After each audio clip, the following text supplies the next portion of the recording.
നമസ്കാരം. മദ്യനിർമ്മാണശാലയ്ക്കുള്ള അനുമതി മുഖ്യമന്ത്രിയും എക്സൈസ് മന്ത്രിയും അറിഞ്ഞുള്ള അഴിമതിയെന്ന് പ്രതിപക്ഷ നേതാവ് വി ഡി സതീശൻ.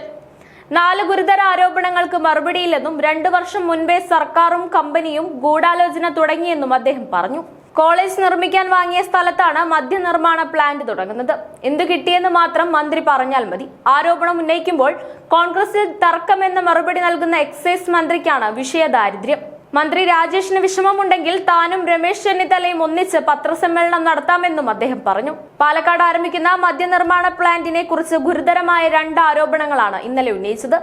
ഡൽഹി മദ്യനയ അഴിമതിയുമായി ബന്ധപ്പെട്ട് ഈ കമ്പനിയുടെ ഉടമ അറസ്റ്റിലായിട്ടുണ്ട്. ഇതുകൂടാതെ ഇതേ കമ്പനി പഞ്ചാബിൽ ആരംഭിച്ച മദ്യനിർമ്മാണ പ്ലാന്റ് 4 കിലോമീറ്റർ ചുറ്റളവിലാണ് ഭൂഗർഭജലം മലിനമാക്കിയത്.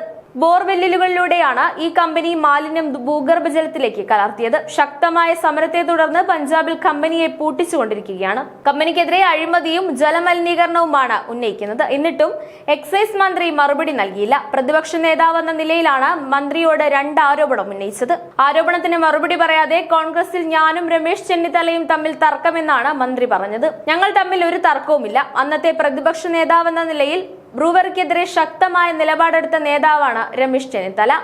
അന്ന് ഞാനും അദ്ദേഹത്തോടൊപ്പം ഉണ്ടായിരുന്നു. ഇപ്പോൾ രമേശ് ചെന്നിത്തലയുമായി കൂടിയാലോചിച്ചാണ് നിലപാടെടുത്തത്. മന്ത്രി രാജേഷിന് വിഷമമുണ്ടെങ്കിൽ ഞാനും രമേശ് ചെന്നിത്തലയും ഒന്നിച്ച് പത്രസമ്മേളനം നടത്താം. ചോദ്യം ചോദിക്കുമ്പോൾ ഉത്തരം പറയാൻ സാധിക്കാതെ വരുമ്പോൾ കൊഞ്ഞനം കുത്തിക്കാണിക്കുന്നത് പോലെയാണ് വിഷയദാരിദ്ര്യമെന്നും രമേശ് ചെന്നിത്തല കോൺഗ്രസിലെ തർക്കമെന്നൊക്കെ മന്ത്രി പറയുന്നു. അതൊക്കെ മാറ്റിവെച്ച് ചോദിച്ചതിന് മറുപടി പറയുകയാണ് വേണ്ടത്. എന്ത് കിട്ടിയെന്ന ചോദ്യത്തിന് മറുപടിയല്ല. എന്നിട്ടാണ് നിങ്ങൾ മദ്യനയത്തിന്റെ പോയിന്റ് 24 നോക്കുവെന്ന് മന്ത്രി പറയുന്നത്.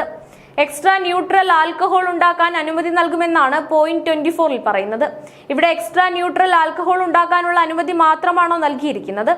Ethanol plant, multi field distillation unit, Indian നിർമ്മിത വിദേശ മദ്യ bottling unit, brewery, malt spirit plant, brandy plant, winery plant എന്നിവയൊക്കെ അനുമതി നൽകിയിരിക്കുകയാണ്. പോയിന്റ് 24 പറഞ്ഞിരിക്കുന്നതിനല്ല അനുമതി നൽകിയത്. മന്ത്രി പറയുന്നത് പച്ചക്കള്ളമാണ്. എന്തിനാണ് ടെൻഡർ? കൊടുത്താൽ പോരെ എന്നതാണ് മന്ത്രിയുടെ മറ്റൊരു ചോദ്യം. എല്ലാവർക്കും അനുമതി നൽകുമെങ്കിൽ അത് ശരിയാണ്.